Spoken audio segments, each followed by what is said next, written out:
Okay, so tying this in as we're starting to shift into attachment pain.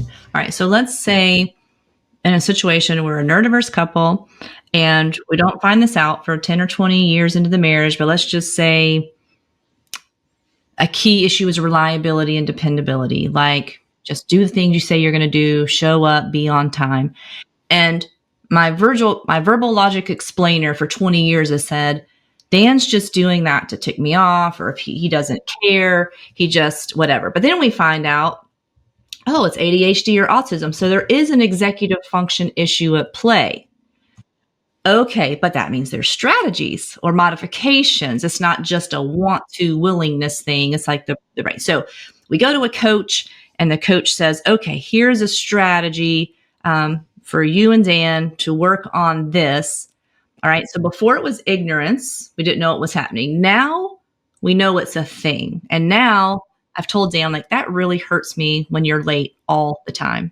And I understand you have an executive function issue. Our coach has given us a strategy. And now let's say Dan doesn't want to do the strategy, doesn't want to follow through with the strategy. It was ignorance, and now it's a known thing. How does that work in the sin, transgression, iniquity? Boy, that is a tough one because there's so many possible shades of answers. I mean, if I could crawl inside his head, I'd be able to answer that one. But it's really hard for me to answer it because I don't know what's going on in Dan's head when all that's happening.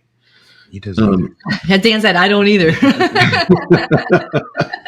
and that is, that's just real. That's part of the thing. You asked about attachment pain in relationship to that. Are you asking if the result of that is attachment pain for you when it doesn't seem like he's wanting to do the things that you would want to share an attachment with him? Is that what you're asking? Yeah, because I think, let's say, at first, one of the things I would have to do for my own healing is not trigger every time he doesn't do something, because now I've got a new explanation. Mm-hmm. It's ADHD or it's autism. It's not a willingness or a trying to tick me off, we hope. Right. All right. And so I can do that, breaking old implicit memories with now so that I don't trigger, every time the thing doesn't happen. All right. So that's me. Right. But if it continues after we've started working with a coach, now it's like, it was one thing when it was ignorance. Now it's, and it really hurts me that you're not doing this, whatever even if it's a mundane task. And now that is causing attachment pain to me. Now what? If you were like working with that couple, what would you say to her or to them? Okay, here's the thing about attachment pain. Attachment pain comes from pain at level 1 of the brain's emotional relational control center in the right hemisphere.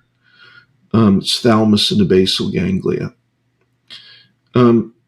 Attachment pain is when those systems, this is the analogy I use, it's a lot more complicated, that your brain, your basal ganglia in particular, has created a parking spot for Dan. And that it'll only create parking spots for people that are very dear to you. Really, really like best friends, parents, spouse, kids, that kind of thing. If you want Dan to be parking there and Dan's not parking there, the brain experiences that really unique kind of, I want somebody here and there's nobody here pain. Now, here's the thing about attachment pain. There is no built-in recovery mechanism for attachment pain in the brain. Now, that sounds really harsh and hopeless, but it's not. The good thing is God seems to be able to deal with that. When I've experienced really significant attachment pain in the past, I've done a lot of interactions with God about it. And this is not a logical left hemispheric thing. This is engaging with God to discover this. What God ends up showing me is the things I love most about, the person I'm experiencing attachment pain with, in this case, Dan, for you. Dan didn't know I had an attachment with him like that. It's like, wow, I'm special and I've already favorite. created attachment pain, and we just been on the phone for 20 minutes. So what Jesus tends to do is fill that empty spot with himself. And what I discover is the things I love most about that person I'm having pain with are really present in him.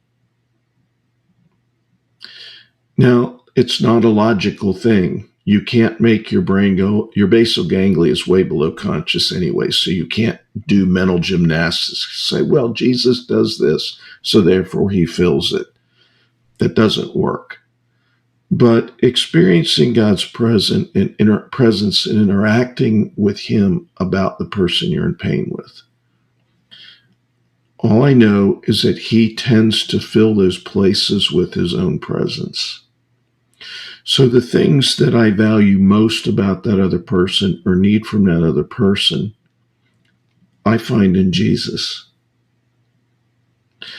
And that means that it's still painful when the other person does something to hurt me. But my experience of that pain is subjectively different when I know Jesus is parking there.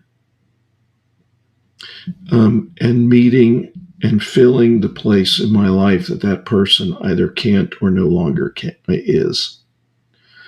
Now, that sounds really mystical, like, woo, but it's not. People I've worked with, people Carl Lehman's worked with, Jim's worked with, and in my own experience, I can tell you that actually happens. So it means that I'm not as triggered when that other person's absence, when I feel that other person's absence. Okay, so let me recap. So if I'm attached to Dan, we're married, I have an attachment spot in my brain that really only Dan can fill. I could get a dog or a cat, and while that might get me joy, it's not going to fill the Dan spot. I could have a joyful community at my church, and that's going to give me joy, but it doesn't fill the Dan spot. So if the attachment pain remains and Dan does not want to build joy with me, he does not want to attach back to me, he does not want to attune with me, the only answer for healing that specific attachment pain is through interaction and attachment to Jesus. He's the only entity that can heal that particular spot of attachment pain if the person causing me pain does not want to engage in repair or relationship or attunement. Is that correct? Yes, that's what I'm saying. You summarized it really, really well. All right. Questions now? All right. So we use the want to phrase in that situation. So in this situation, I didn't want to make amends or heal the pain. What if that isn't the case? What if, is it different? I suppose the question is this any different if coming out of building grace, I suppose, maybe let's say it that way, is a slow process. So let's say my grace meter is 0 and I'm trying to grow that into some number greater than that, whatever is actually tangible. And let's say it comes in fits and spurts because it's kind of like learning how to do a new thing again. It's a mentality. So looking at the world from a different perspective, I suppose, maybe that's it. And you've modeled your life and you're now 50 or whatever it is. And you've had this approach, mentality, view for a long time, and getting yourself out of that isn't something you wake up the following morning and you went from 0 to whatever a good number is just by waking up. So let's say you are engaged and you want to, but the Process? growth to grace that is perceivable is incredibly slow.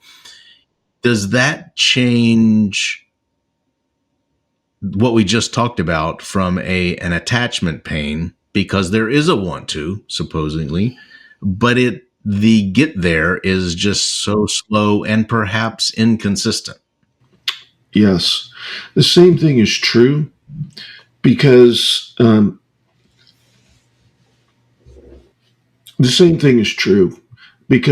need to attach is still there. The ability is maybe making slow progress, but it's not what she wants or she would want. So she needs the same process.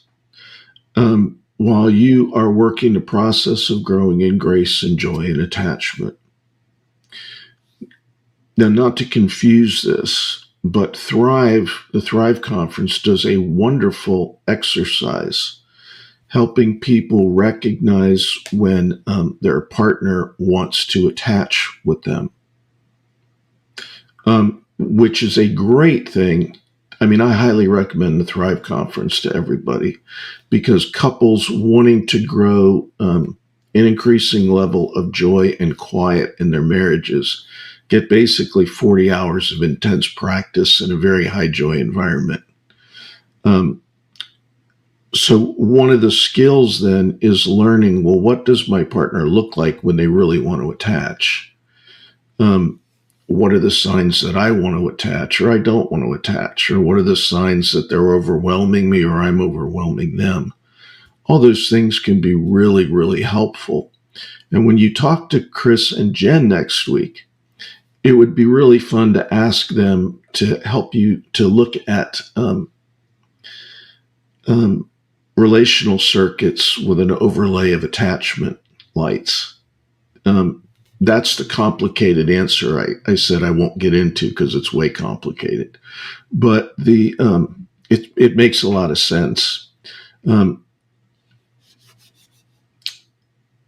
But starting to notice when your partner really wants to attach helps a lot. I mean, what are the signs on his or her face that, hey, I would like to engage with you right now?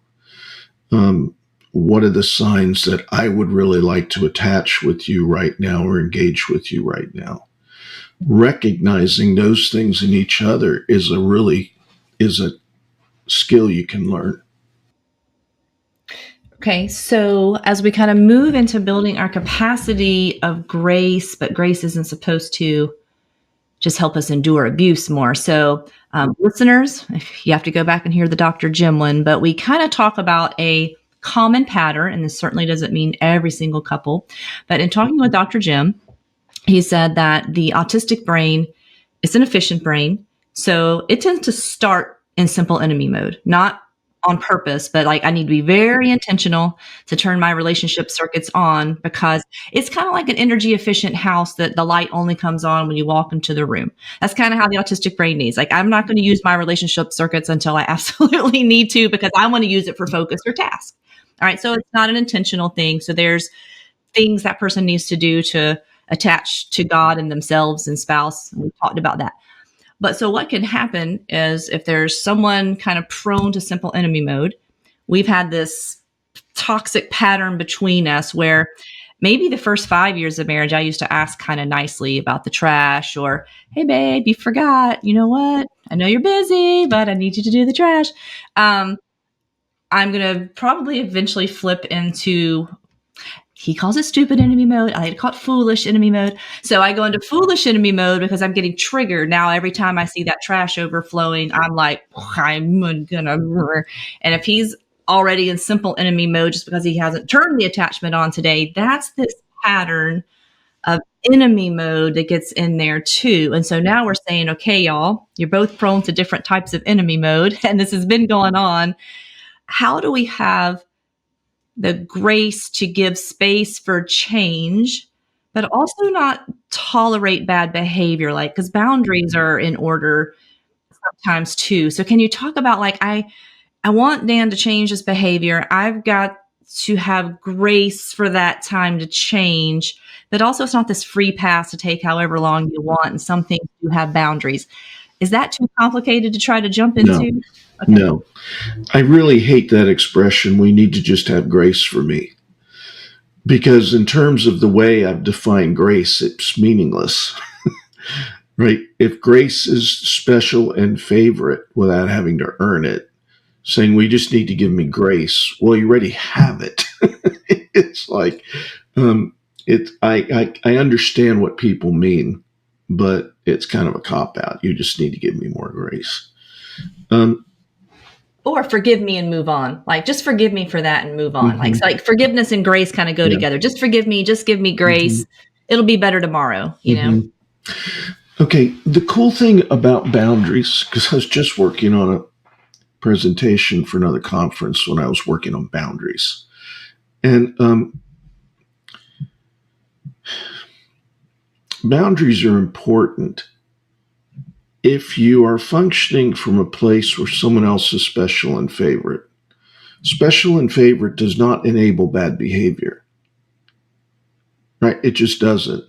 That's why somebody who is physically, sexually, verbally, emotionally abusive and says, well, you just need to give me grace. Well, yeah, I'm going to give you grace in the form of a boundary because I love you. I care about you. Your special and favorite self is hurting you when you do these things to me. So here's the boundary. If you really love someone and they're special and favorite, of course you're going to set boundaries, because abusive kinds of behavior are unloving. I mean, and it's unloving to allow someone to continue to do those things. So people think boundaries are all about me, and they are designed to keep you safe so that you can heal. But boundaries are a lot about other people and protecting them from themselves. Like, I'm not going to give you the opportunity to hit me again because you're destroying yourself in the process. You're hurting me. You're not treating me as, God sees me. But moreover, you're really hurting yourself. So boundaries aren't just all about me. They're really about what's loving, to allow in a relationship with someone who you see as special and favorite.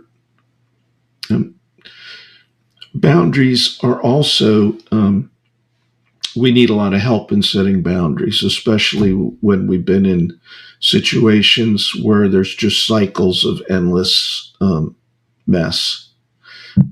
We need help with it because we're so wrapped up in it, we can't see the forest for the trees.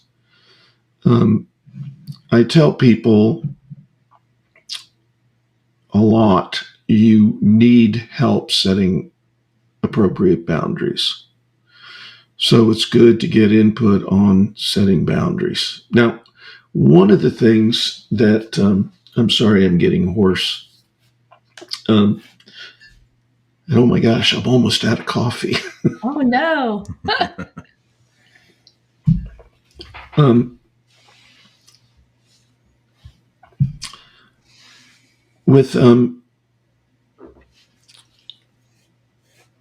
One of the things with boundaries is they are also designed to be movable.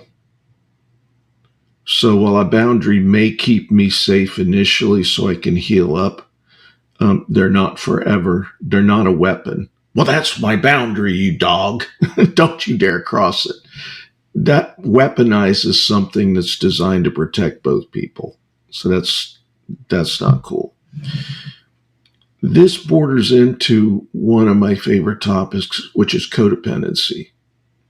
Because codependency, the way I look at it, is carrying the weight for people that they actually should be able to carry themselves. So I always ask people, so if he doesn't empty the trash and it's overflowing, what will happen if you don't remind him? In a neurodivergent situation, it could stay there for weeks or months. I'm sorry? I said in a neurodivergent marriage, it could stay there for weeks or months and not be noticed. It's possible. It's also possible, like I'm going to move the trash to another location that you will find you won't like very much. There's all kinds of ways to move boundaries around, but I'm usually like, what's the line between allowing someone else to take responsibility for themselves and do things they reasonably can do?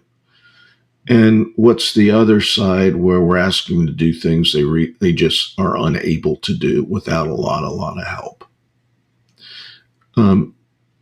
The passage in Galatians about bear one other's burdens and thus fulfill the law of Christ really is talking about giant burdens that they are physically unable to care for themselves.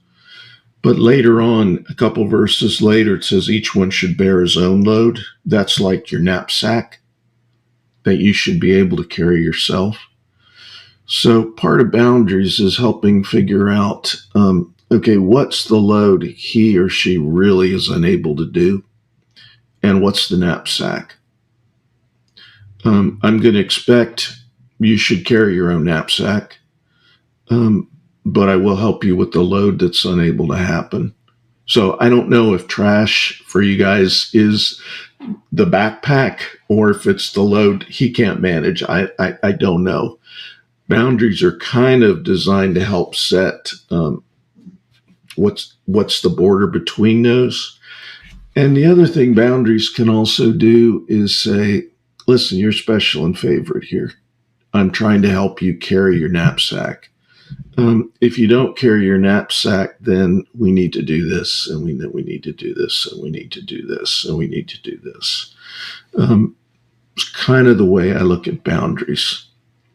There is no, listen, if I could come up with the perfect formula for boundaries in every situation in life, I would love that. But everybody is so different. One size will never fit all.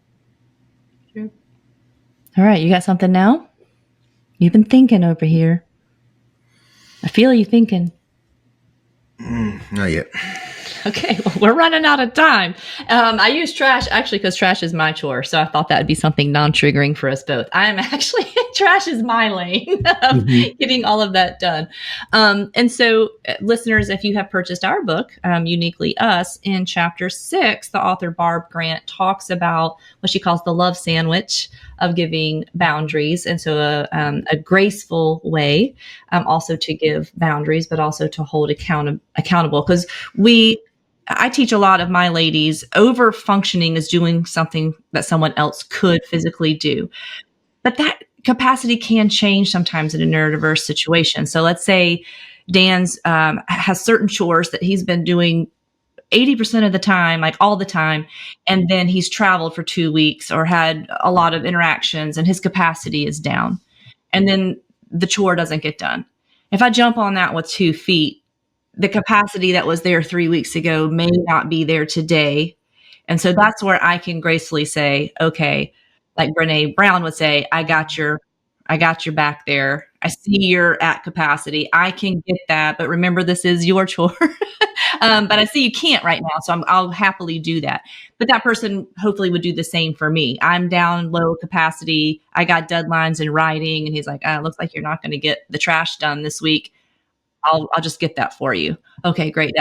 That's like the graceful interchange of I can rely that I will for you. I don't give to get, but I don't build resentment when we establish we're going to have each other's backs and give each other's grace when there just are times I cannot carry that right now. I normally have that knapsack, but with all this other stuff, I can't do it. And that's what gets really sticky in some of our marriages because the capacity for ADHD and neurodivergent folks can be bigger sometimes and smaller sometimes. And that's sometimes really difficult to navigate.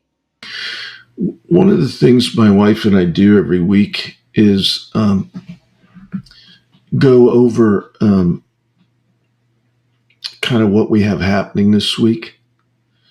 Because there are weeks I just tell her, look, do not expect much from me this week. This is happening. This is happening. This is happening. And she's really good at helping me with that stuff.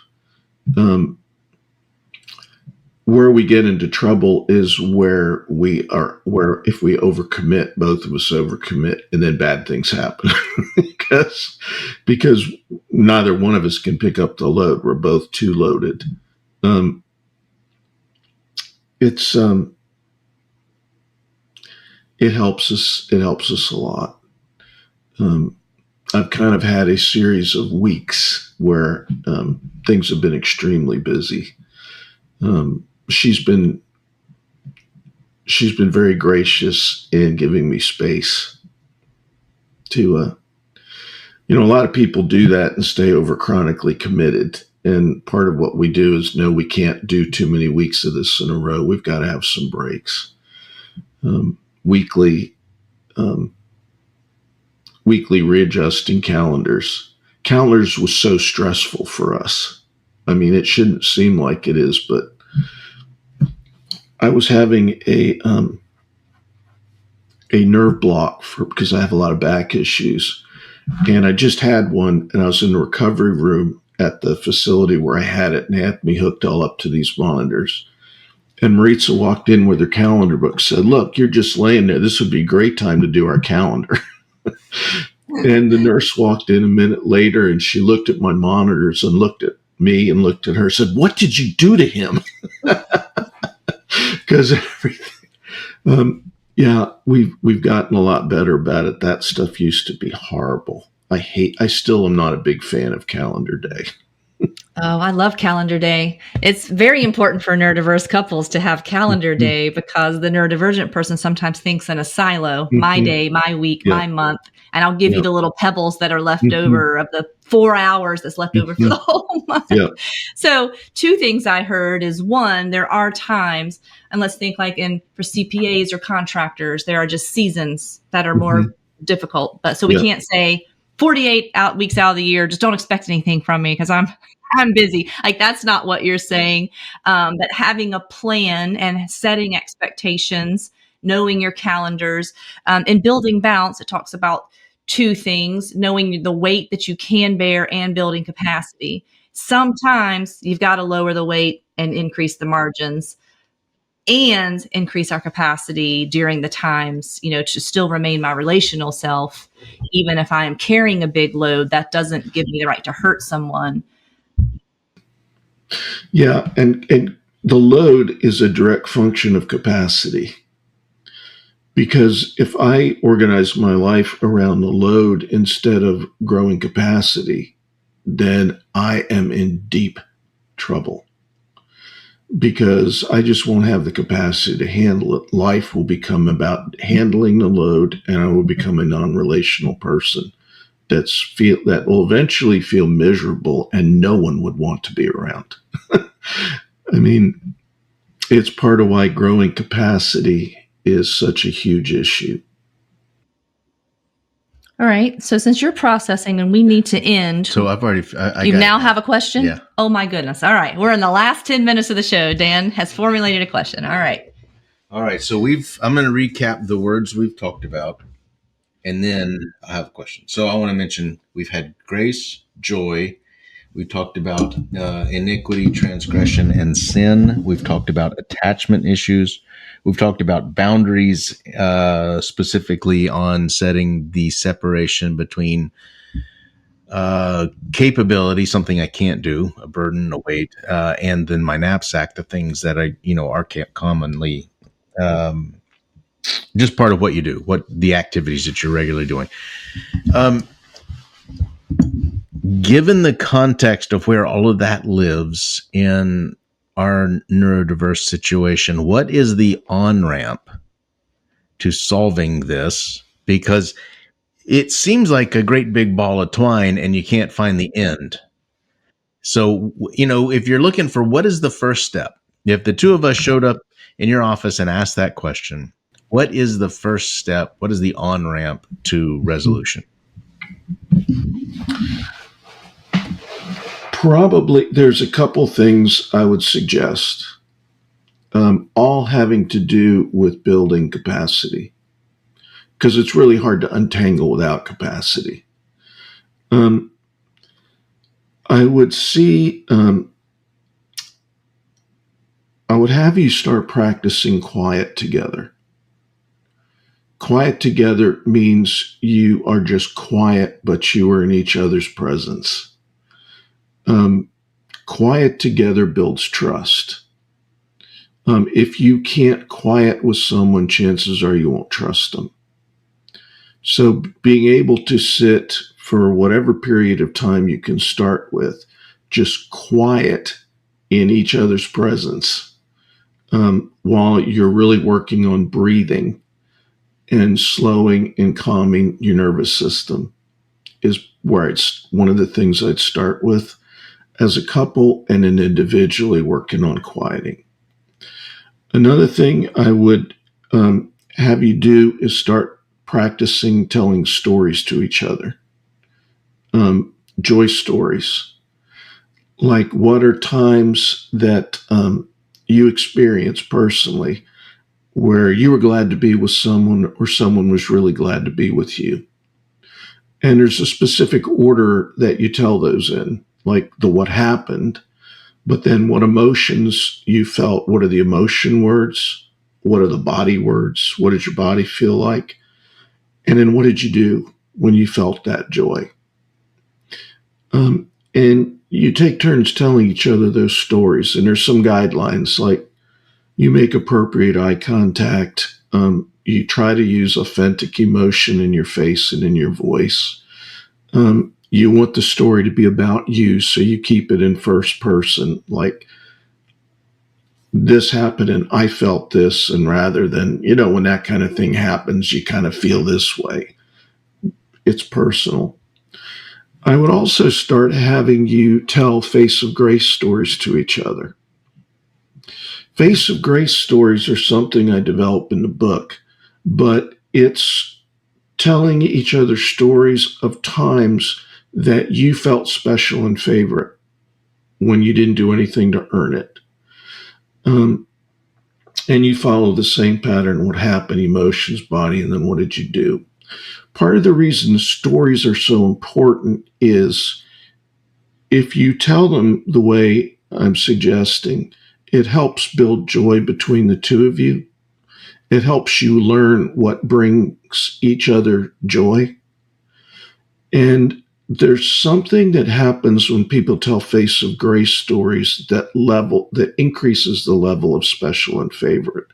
Like, what does it feel like to her? What does it feel like to you when something special and favorite's going on? You want to start noticing what are the signs. How does that work with her? How does that work with him? And I would encourage you to tell those stories every day, those kinds of stories every day. It's practicing, and the other thing is appreciation stories, like things you appreciate. Could be about each other, things you just appreciate from your day. Those help you share those emotional states together, but they also give you really good word pictures of each other's experience when those kinds of things are happening, because it's useful to know that. And looking at somebody's face when you're doing those builds bonds, especially two of you doing it. It can build a joyful, grace-filled bond. I'd have you start working on those things first, along with the quieting. Those are really the first things I'd have you start doing. There's other things I could add to it in terms of skill training. That's where I'd start. As capacity grows, it gets easier to work other stuff out. But I'd start there. Okay. Well, we have really enjoyed our conversation with you today, Ed. Thank you so much for being here. Now, someone wanted to get the Face of Grace. I know most places where books are sold, but do you have a personal website that if people want more material from you, do you have? I'm not sure if you even do. Do you? We have a website with some resources available. It's www.equippinghearts.com. Or if you go to Amazon, you can look me up or the book up. There's 3 books I've written that you can order from Amazon, including Becoming a Face of Grace, which is set up for individual and group study. That's another thing couples could start doing. Yeah, I really love it. I think it would be a great couples devotion because it does have the study guide. So you get like the knowledge base of the things that whatever Ed's talking about. Then there's like a face of grace story. Then there is the intersection of neuroscience with the scripture. There's like a close reading, meditate on this scripture. And then there's like a study guide. And then there's like, and after this, do this. So like for me, I've been in this book several months because this isn't like a beach, sit at the beach, read book. This is I've got to do some things and practice some things. I just don't go, oh, I did enough for chapter 1. Let me just go into chapter 2. It's like, oh, I still need to practice this a little bit more before I try to pick up a new skill. So I think it's an incredibly helpful book. So thank you for that. And then when we speak with the Coursies next week, make sure you listen. We have been using the 30 Days of Joy book, and we will talk with the Coursies how we accommodate that and modify that for neurodiverse couples. So you'll be able to have another skill in addition to the face of grace, 30 Days of Joy, and we'll talk you through how to modify that for neurodiverse couples. So as we close today, we tell people that there's a hope for your future. All right. And you're not alone on your journey. Thank you for joining us.